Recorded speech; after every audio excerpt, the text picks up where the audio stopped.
తెస్సలోనికీయులకు రాసిన మొదటి పత్రిక 5వ అధ్యాయం 3వ వచనము.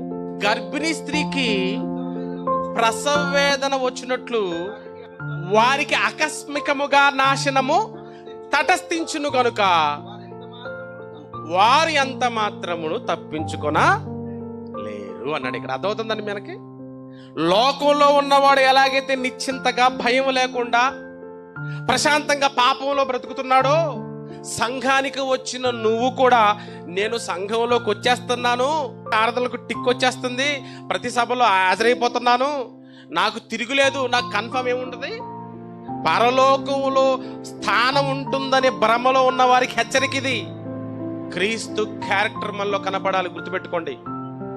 చనిపోయేసరికి అబ్బా ఇతను నిజంగానే క్రైస్తవుడండి, ఇతను దేవుని కుమారుడండి అనే లక్షణం మనలో రావాలి.